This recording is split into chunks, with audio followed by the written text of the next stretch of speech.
Hi guys, welcome back to our channel Financeable. Today in this video I'm going to show you how to full screen on MetaTrader 5.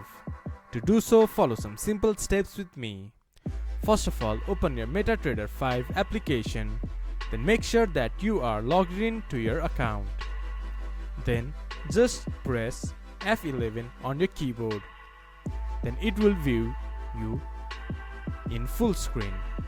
This is how you can full screen on MetaTrader 5. This much for today's video. If you guys find our video helpful, please leave a like and comment.